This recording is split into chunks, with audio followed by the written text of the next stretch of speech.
Olá, meus irmãos, a graça e a paz do nosso Deus esteja com cada um de vocês. Estamos começando mais um culto de louvor e adoração ao nosso Deus. E nesse momento, então, eu gostaria de convidá-los a abrirem as suas Bíblias para lermos juntos o Salmo 130. Salmo 130 diz assim a palavra do Senhor: Das profundezas clamo a ti, Senhor. Escuta, Senhor, a minha voz. Estejam alertas os teus ouvidos às minhas súplicas. Se observares, Senhor, iniquidades, quem, Senhor, subsistirá? Contigo, porém, está o perdão, para que te temo. Aguarda o Senhor, a minha alma o aguarda. Eu espero na sua palavra. A minha alma anseia pelo Senhor mais do que os guardas pelo romper da manhã. Mais do que os guardas pelo romper da manhã, espera Israel no Senhor. Pois no Senhor a misericórdia, nele copiosa redenção. É ele quem redime a Israel de todas as suas iniquidades. O salmista, então, ele clama, ele suplica pela misericórdia do Senhor, sabendo que Deus, ele é um Deus misericordioso. Porque se Deus fosse olhar para as nossas iniquidades sem o amor e sem o perdão de Cristo, meus irmãos, eu e você não estaríamos mais aqui, porque Deus, ele é um Deus santo, e quando ele contempla as nossas vidas, ele vê em nós o sangue precioso derramado de seu Filho. O salmista, então, ele clama a esse Deus misericordioso, esse Deus em que há copiosa redenção. E nós vamos, nesse momento, então, colocar as nossas vidas diante desse Deus misericordioso, clamando para que Ele possa intervir em nossas vidas, clamando para que Ele possa nos abençoar e apagar as nossas iniquidades e nos dar um coração disposto a servi-lo em retidão. Vamos estar orando nesse momento, colocando assim as nossas vidas diante desse Deus que ouve a súplica dos seus filhos. Vamos estar orando nesse momento. Senhor nosso Deus e Pai, nós te louvamos nesse momento, Pai, agradecidos porque o Senhor é um Deus misericordioso em nossas vidas, Pai. Te agradecemos pelo teu perdão em Cristo, Pai. Te agradecemos por tão maravilhoso amor derramado naquela cruz, Pai, por cada um de nós, Deus. E nos ajuda, Pai, a cada dia, Deus, a vivermos na Tua presença, Pai. Nos ajuda a buscarmos o Teu reino acima de todas as coisas, Deus. Nos ajuda, Pai, a viver, Deus, no presente século, Senhor, uma vida que honre e que agrade ao Senhor, Pai. Nos ajuda, Pai. Fica conosco, Pai, no nome santo do Senhor Jesus, Deus. Amém. Meus irmãos, vamos nesse momento então estar louvando e adorando ao nome desse Deus que é maravilhoso, desse Deus que é misericordioso e que ouve as nossas súplicas.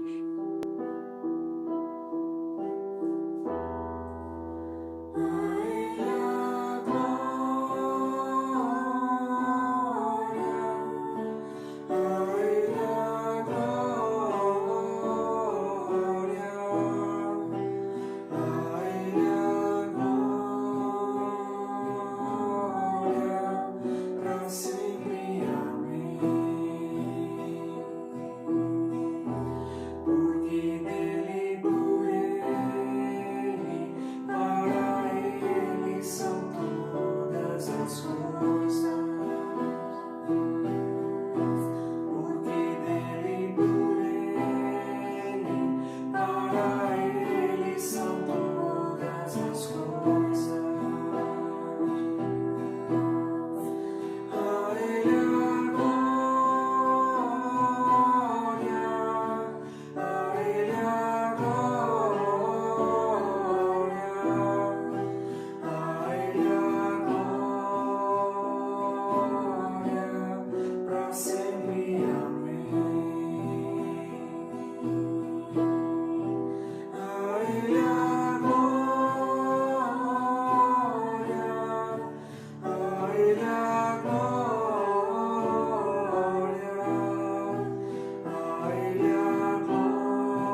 Jesus Cristo, nosso Senhor, que está em Jesus Cristo, nada, nada poderá nos separar, nada, nada poderá nos separar do amor de Deus, que está em Jesus Cristo, nosso Senhor, que está em Jesus Cristo, nada. Quem nos separará do amor de Deus que está em Cristo, o nosso Senhor Jesus? Ninguém nos separará do amor de Deus, porque Cristo se entregou por cada um de nós. Isso é algo maravilhoso. Eu gostaria nesse momento então estar agradecendo a disponibilidade do Murilo e da Jéssica de terem gravado o louvor. Que Deus possa abençoar grandemente a vida de vocês. Dando continuidade então ao nosso culto, eu quero também mais uma vez estar agradecendo as orações de todos os irmãos, né, que estiveram orando por mim, pela Pamela, do conhecimento dos irmãos que nós pegamos o coronavírus, passamos por momentos muito difíceis, momentos de extrema complicação no nosso quadro, mas Deus guardou as nossas vidas, Deus esteve presente em cada momento, né? Foram dias difíceis, dias terríveis, né? Uma doença que pouco conhecida, com sintomas ainda que nem os médicos sabem ao certo, e nós sofremos bastante com essa situação. E eu agradeço imensamente as orações dos irmãos, agradeço também ao pastor Rodrigo, que nesses dias que estivemos aqui doente, ele se propôs a estar trazendo a palavra do Senhor, sempre com muito zelo, sempre com muita fidelidade bíblica. E eu agradeço aqui diante de vocês, diante de todos, ao nosso pastor Rodrigo, que sempre tem nos ajudado, tem se preocupado com a nossa saúde, sempre ligando, sempre querendo saber de como as coisas estavam. E eu agradeço, meu irmão, que Deus possa te abençoar também imensamente a tua vida, o teu ministério, no nome de Jesus. Eu gostaria então de dar continuidade à nossa série de pregações, então, a carta do apóstolo João. Hoje leremos então 1 João, no capítulo 2. Hoje leremos do versículo 12 ao versículo 17. 1 João 2, de 12 a 17. Eu convido você a estar fazendo essa leitura comigo aí na sua casa, acompanhando com a sua Bíblia aberta nesse momento. Vamos ler a palavra do Senhor, que diz assim: Filhinhos, eu vos escrevo porque os vossos pecados são perdoados por causa do seu nome. Pais, eu vos escrevo porque conheceis aquele que existe desde o princípio. Jovens, eu vos escrevo porque tendes vencido o maligno. Filhinhos, eu vos escrevi porque conheceis o Pai. Pais, eu vos escrevi porque conheceis aquele que existe desde o princípio. Jovens, eu vos escrevi porque sois fortes e a palavra de Deus permanece em vós, e tendes vencido o maligno. Não ameis o mundo, nem as coisas que há no mundo. Se alguém amar o mundo, o amor do Pai não está nele. Porque tudo que há no mundo, a concupiscência da carne, a concupiscência dos olhos e a soberba da vida, não procede do Pai, mas procede do mundo.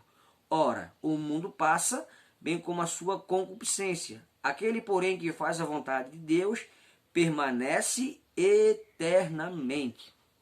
Vamos estar orando nesse momento, colocando as nossas vidas diante de Deus e pedindo para que Ele abra o nosso coração, para que Ele abra o nosso entendimento, para que a gente possa compreender a palavra do Senhor e, com o auxílio do Espírito Santo, colocá-la em prática. Esse é o objetivo da vida cristã, colocar em prática os ensinamentos contidos na palavra do Senhor. Vamos estar orando mais uma vez nesse momento.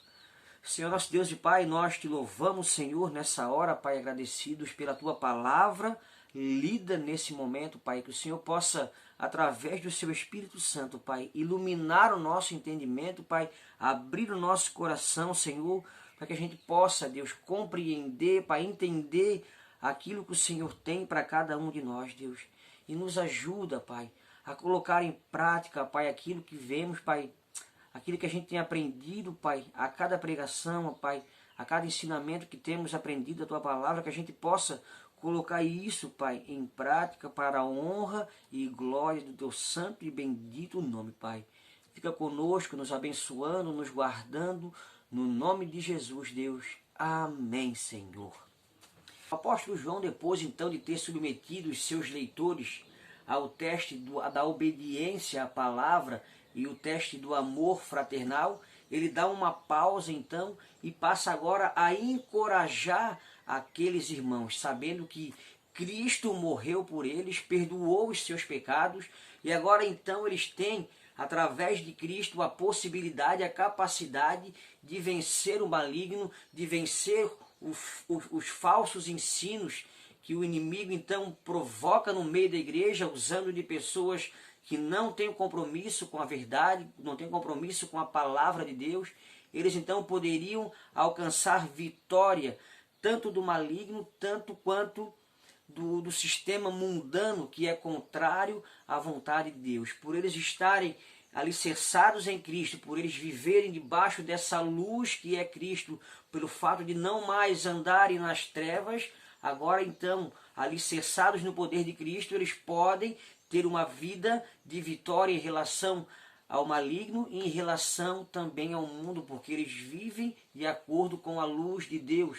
E é sobre isso então que eu gostaria de conversar com vocês nessa hora, aproveitando aquilo que o pastor Rodrigo já vem falando, que a igreja que segue, ela vive na luz de Cristo. A igreja que segue, ela vive na luz de Cristo. Em primeiro lugar, então, baseado nesse texto que nós lemos, a igreja que segue vive na luz da maturidade. Não há um consenso entre os estudiosos em relação ao público que João escreve essas cartas. Percebam que ele usa a expressão filhinhos, pais e jovens. Alguns estudiosos acham que são três fases espirituais. Quando a gente se converte, quando a gente está caminhando e quando a gente já tem experiência. Mas ele usa esses termos filhinhos no mínimo mais 5 vezes nessa carta. Então, os estudiosos eles acham que o termo filhinho ele é usado para todo o público de João em geral. Mas ele fala de 2 grupos, os pais e os jovens, que esses então poderiam ser considerados um estágio de espiritualidade. Os jovens são aqueles que estão caminhando há menos tempo, mas que alicerçados pelo poder de Deus têm a autoridade e ousadia de viver diante de Deus, vencendo o maligno, e aos pais, que já são pessoas mais experimentadas. Independente de qual visão nós temos em relação a essa passagem, o que importa aqui é que esses irmãos, eles podem ter maturidade ao conhecer e terem comunhão com Deus. E essa maturidade, então, ela vem com a comunhão com Deus ao saber aquilo que Cristo já fez por cada um de nós. Acompanhe comigo no versículo 12. Filhinho, eu vos escrevo porque os vossos pecados são perdoados por causa do seu nome. Nós alcançamos maturidade quando entendemos a obra de Cristo, quando nós compreendemos o plano de salvação que Deus fez em Cristo por cada um de nós. Os nossos pecados, então, eles são perdoados em Cristo, né? Tanto que nós cometemos e aquele que ainda cometeremos. Não que viveremos no pecado, mas temos a certeza de que a morte de Cristo ela foi suficientemente capaz de perdoar todos os nossos pecados. Então, quando a gente tem esse entendimento, a gente adquire maturidade e isso influencia a maneira como nós vivemos diante de Deus. Os falsos mestres, então, diziam que para alcançar essa maturidade, para alcançar essa vida espiritual plena, era preciso, então, a rituais místicos e outras coisas que eles faziam e que são totalmente contrários à vontade de Deus. Então João está dizendo aos seus leitores que eles têm comunhão com Deus, que eles podem então alcançar essa maturidade porque Cristo morreu e perdoou os pecados deles. Então essa comunhão com Deus, mediante tudo aquilo que ele fez, traz ao seu povo maturidade. E a maturidade também ela é em conhecer a Deus. Perceba que ele vai dizer que, Pai, eu vou escrever porque vocês conhecem a Deus.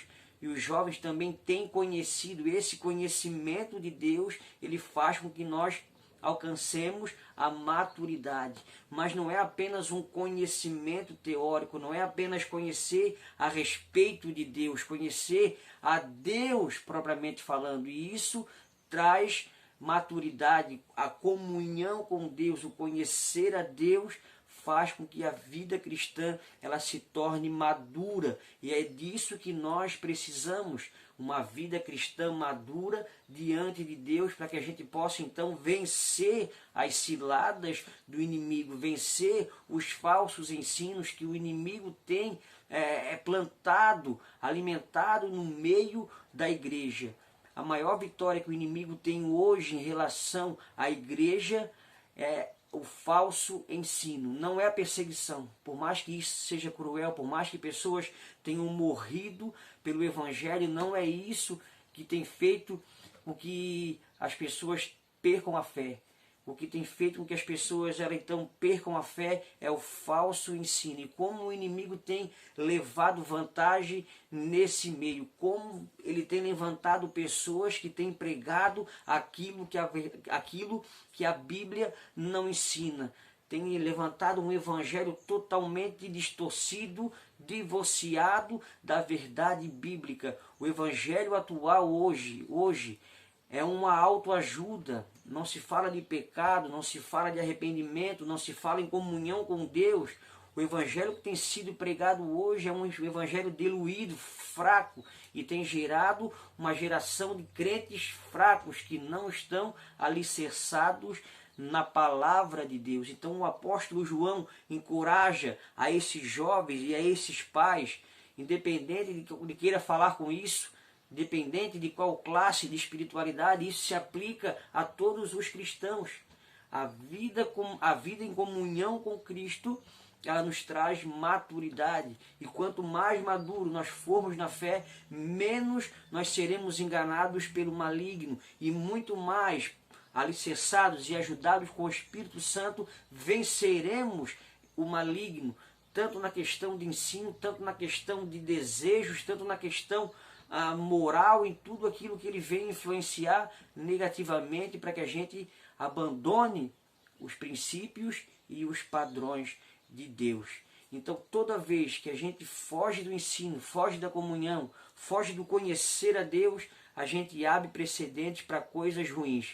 A Europa, por exemplo, ela foi o berço de grandes pregadores da Reforma Protestante, de tantas outras coisas.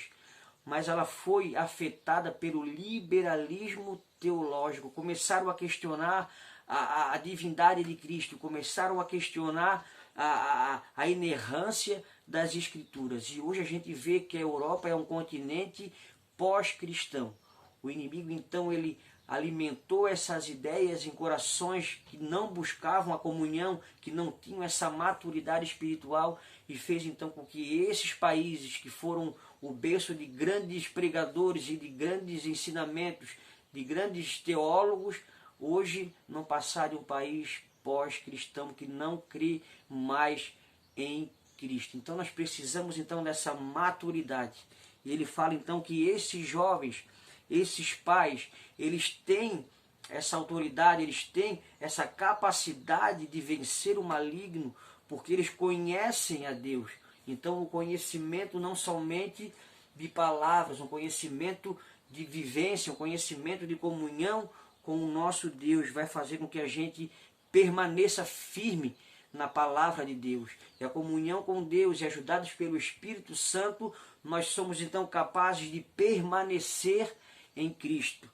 Jovens, eu escrevi porque vocês são fortes Não que a força existia naqueles homens de vencer o maligno, mas a comunhão, o estudo da palavra, a vivência com Deus fez com que eles se tornassem fortes, porque nós somos fracos, mas Cristo em nós, Ele é forte. Então precisamos dessa maturidade cristã para que a gente possa então vencer o maligno, para que a gente possa então vencer as ciladas, os falsos ensinos que têm sido apregoado no meio da igreja, irmãos.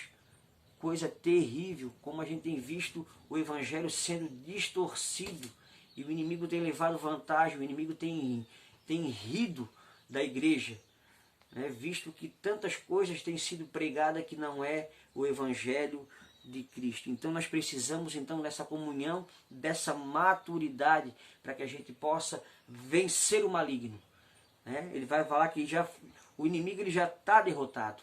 O inimigo já foi derrotado na cruz de Cristo. Mas nós precisamos ter cuidado para não chegarmos a dois extremos.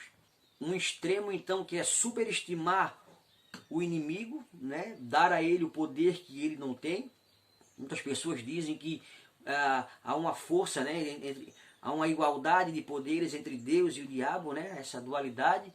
Isso não é bíblico. Deus ele é infinitamente maior do que o inimigo. E a gente não pode também chegar no outro extremo, que é subestimar o nosso inimigo. Achar que ele não faz nada, achar que ele já foi morto. Ele ainda atua no meio da igreja, ele ainda atua no mundo.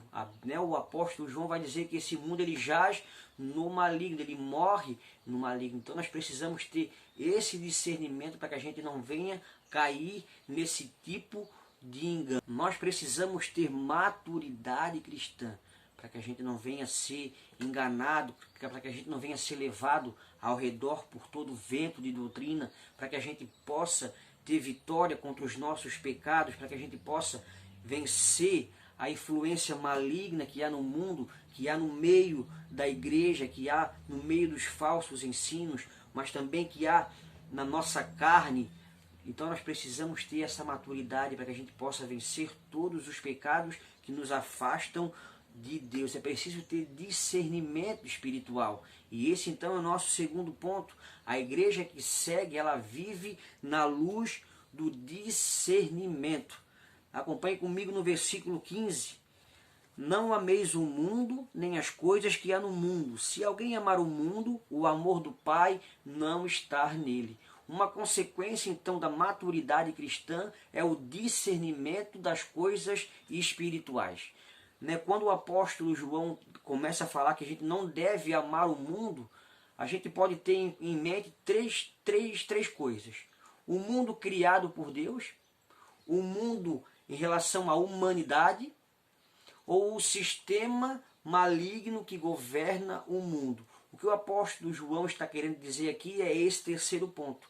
Nós devemos amar a natureza que Deus criou, nós devemos preservar aquilo que Deus criou e nós também devemos amar as pessoas que estão no mundo, independente de serem cristãs ou não. Há um convite do Evangelho a amarmos até os nossos inimigos.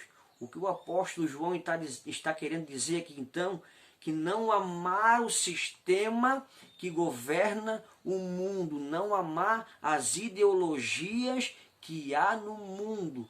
O sistema que governa o mundo, ele é totalmente contra Deus.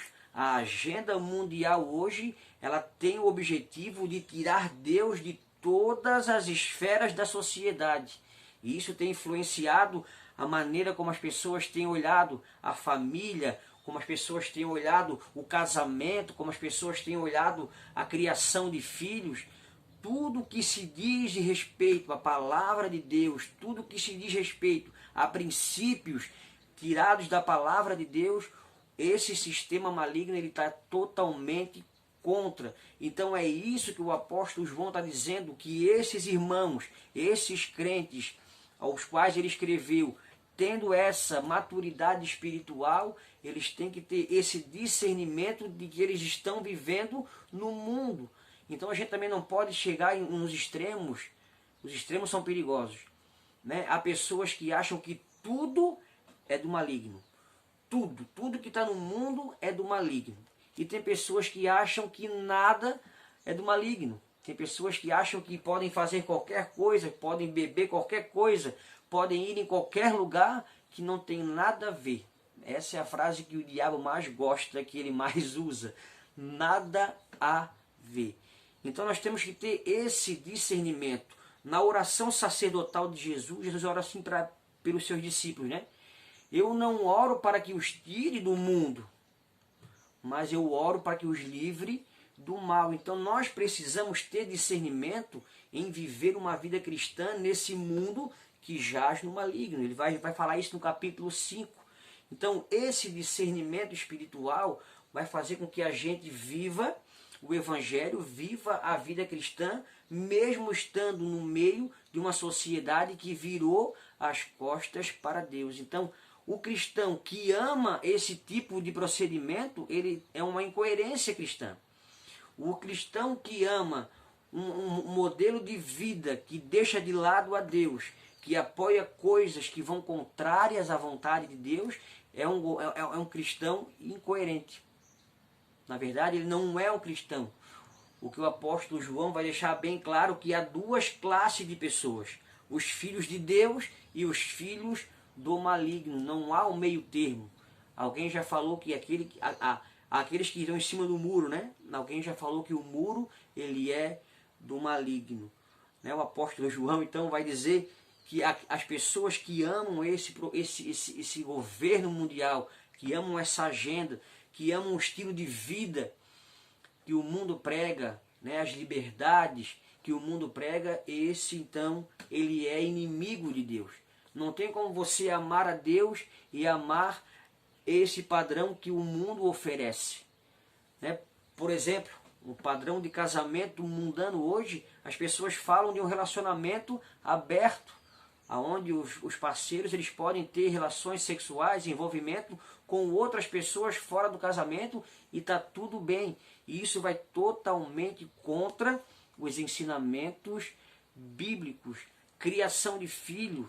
Né? A gente vê a questão do casamento homoafetivo, tantas coisas que são contrárias à vontade de Deus revelada na Escritura. E isso então, essa agenda mundial tenta colocar a goela abaixo dos cristãos. E isso, então, é preciso então ter esse discernimento para que a gente não ame as coisas que há no mundo, essa liberdade que há no mundo, essa maneira de viver totalmente fora dos princípios do mundo. Então, a pessoa que vive dessa maneira, o amor do Pai não está nele, e ele se faz então inimigo de Deus. Então, o conselho que o apóstolo João dá aos seus leitores, e o conselho que cada um de nós também deve pegar para a sua vida cristã, é não amar o mundo. O mundo no sentido de governo contrário à vontade de Deus. Podemos sim desfrutar daquilo que Deus criou. Podemos sim desfrutar das praias, podemos sim desfrutar da natureza, fazer um passeio, contemplar aquilo que Deus criou. Podemos sim ser abençoado por coisas que são feitas no mundo, né? Mesmo por pessoas que não são cristãs. Podemos sim. Há pessoas que escrevem música, a arte, né? A teologia vai dizer de uma coisa, a graça comum, é aquilo que Deus dá às pessoas, essa graça de fazerem coisas que são boas. Então nós podemos sim desfrutar de coisas que foram feitas por ímpios. Não podemos aderir o seu estilo de vida, os seus pensamentos que são então contrários à vontade de Deus. Mas o apóstolo João então vai dizer que esse procedimento mundano, essa maneira de viver, ele vai usar aqui então três exemplos de como isso acontece, né? E é preciso então que a gente tenha discernimento para que a gente não venha cair nessas ciladas do inimigo. Ele vai dizer então que porque tudo que há no mundo, né? Lembrando que ele está falando desse governo, dessa ideologia, né? dessa agenda que é contrária à vontade de Deus, tudo que há no mundo, a concupiscência da carne, a concupiscência dos olhos e a soberba da vida. Essa palavra concupiscência, ela significa um desejo forte. Então o mundo, ele jaz no maligno, o mundo caído, sem a regeneração do espírito, ele vive na carnalidade. O desejo da nossa carne que milita contra o espírito. A Bíblia vai dizer que a carne, ela milita contra o espírito. Então isso está impregnado no mundo. Esse desejo desenfreado, tanto sexual, tanto de tudo aquilo que os exageros que existem no mundo estão associados a essa concupiscência da carne. A nossa carne, então, caída, né, afetada pela queda, ela quer coisas contrárias à vontade de Deus. Então isso é o que o mundo oferece. Os princípios mundanos são esses, alicerçados na carnalidade. Não há espiritualidade no mundo caído, a não ser que Cristo, então, alcance essas pessoas e faça, então, os seus olhos serem abertos pela luz do Evangelho. Então, a concupiscência da carne, os desejos da carne, eles estão impregnados nos padrões do mundo. Então isso está dentro de nós. A nossa natureza, ela é pecaminosa. Então o auxílio do Espírito faz com que a gente então vença essas nossas carnalidades, vença essas nossas paixões que militam contra as nossas, né, contra a nossa vida o tempo todo. A caminhada cristã, ela é marcada então por um abandono das paixões carnais que vão militar contra o nosso espírito enquanto nós caminharmos nessa terra.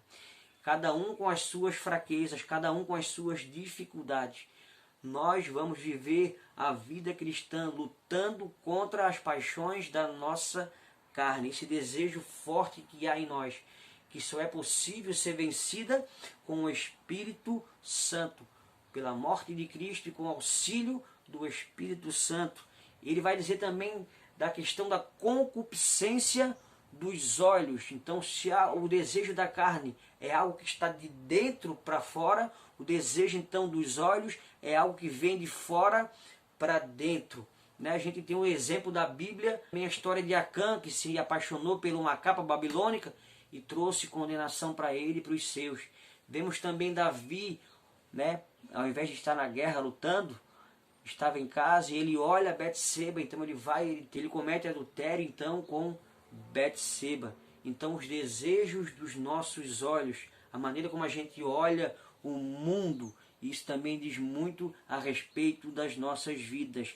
A palavra de Deus vai dizer que se nossos olhos são maus, todo o nosso corpo será mal. Então é preciso então que a gente santifique os nossos olhos, porque nós vivemos numa cultura visual. Então a gente é bombardeado diariamente por imagens que vão contra os princípios bíblicos. A gente é bombardeado por imagens sensuais, por pornografia, por desejo de adquirir as coisas. Né? O mundo então ele é muito esperto, o governo maligno ele é muito esperto em relação a isso. Ele promove coisas para que a gente encha os olhos. Então, né, a gente olhando para essas coisas, a gente então está indo contra os ensinamentos bíblicos. Então a gente precisa, com discernimento e com a ajuda do Espírito, fazer como fez Jó, fazer uma aliança com os olhos, para que a gente não olhe para as outras mulheres, para que a gente tenha um olhar santo, para que a gente veja as coisas boas de Deus nas pessoas e no mundo. Ele vai dizer também da soberba da vida, né? A pessoa que vive uma vida de luxúria, uma pessoa que vive uma vida de aparência, tentando esbanjar e muitas vezes passando uma imagem daquilo que ela não é. Meus irmãos, como isso é comum nos nossos dias, é só nós olharmos as redes sociais. Pessoas que não se suportam, casamentos falidos, né? Maridos e esposas que não se dão, mas que estão sempre rindo em fotos. Pessoas então que ostentam aquilo que elas não têm. Esse é a soberba da vida, esse estilo de vida que promove algo que a gente não é. E isso é algo terrível, isso é algo muito comum no mundo. Então é preciso discernimento de Deus para que a gente não viva dessa maneira, não viver uma vida que a gente não tem, não passar uma imagem daquilo que a gente não é. Como é triste a gente ver isso. A gente conhece a vida das pessoas muitas vezes e as redes sociais das pessoas não condiz com aquilo que elas vivem. É tentar viver uma vida que a gente não tem, é ostentar à custa daquilo que a gente não tem. É viver uma vida de escravidão, tentando toda a vida agradar aos outros. Pessoas que não se aceitam, pessoas que têm dificuldades emocionais, que precisam então serem lisonjeadas para que possam então ser felizes. E esse então é o tipo de vida que o cristão verdadeiro ele deve evitar. E a maturidade cristã e o discernimento vai fazer com que a gente fuja desse tipo de vida, uma vida de aparência. Ele vai continuar dizendo: ora, o mundo passa, bem como a sua concupiscência, aquele, porém, que faz a vontade de Deus permanece eternamente. Tudo isso vai passar. Todos os status, todas as riquezas, todo o dinheiro, tudo isso vai passar. O mundo vai passar. Mas aqueles que fazem a vontade de Deus permanecem para sempre. Não pela força do seu braço, não pelo fato deles fazerem, mas porque Cristo morreu e perdoou os seus pecados. Nós então agora podemos viver em maturidade e em discernimento.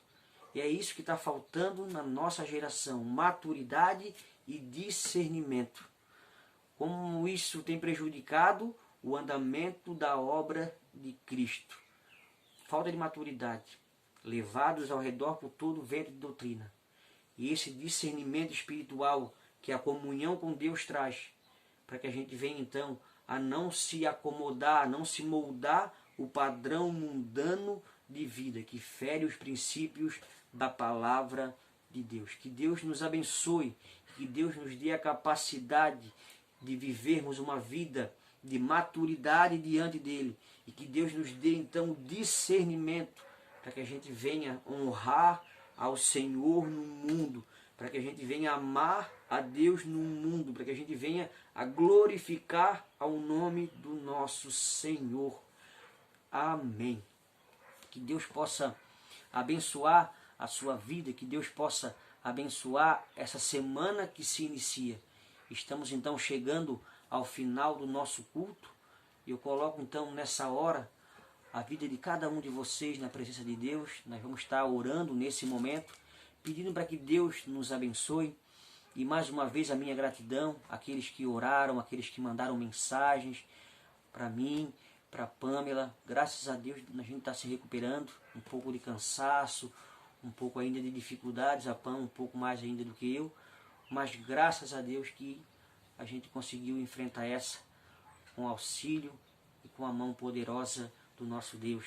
Que Deus os abençoe. Vamos estar orando nesse momento. Senhor nosso Deus e Pai, nós te louvamos, Senhor, nessa hora, agradecidos, Pai, por tudo que o Senhor tem feito em nossas vidas, Pai, por tudo aquilo que o Senhor tem permitido, Pai, que aconteça em nossas vidas, Pai, e pelas lições preciosas, Pai, que temos aprendido, Deus, em meio à tribulação, em meio à enfermidade. O Senhor tem nos ensinado, o Senhor tem nos guardado, e o Senhor tem demonstrado, Pai, o teu poder, Pai, o Senhor tem demonstrado a maneira maravilhosa que o Senhor cuida, mesmo em meio à dificuldade, Pai, mesmo em meio à enfermidade, Senhor, é possível, Pai, enxergar a tua mão, Senhor, nos guardando, Senhor. É possível, Pai, enxergar, Deus, o teu poder, Deus, nos guiando, Senhor, abençoando, Senhor, a cada remédio, Pai, que tomamos, Deus, ouvindo, Pai, a cada oração dos nossos irmãos. Obrigado, Senhor. Obrigado porque o Senhor é um Deus maravilhoso, Pai. E eu peço, Pai, que o Senhor abençoe a vida de cada uma pessoa, Pai, que verá esse vídeo, Senhor. Guarda, Pai, protege, dê a tua paz, Senhor, que possam crescer na maturidade, Pai, que possam mesmo, Deus, crescer no discernimento do Senhor, Pai. Obrigado por tudo, Pai, no nome de Jesus, Senhor. No nome de Jesus, Deus. Amém, Senhor.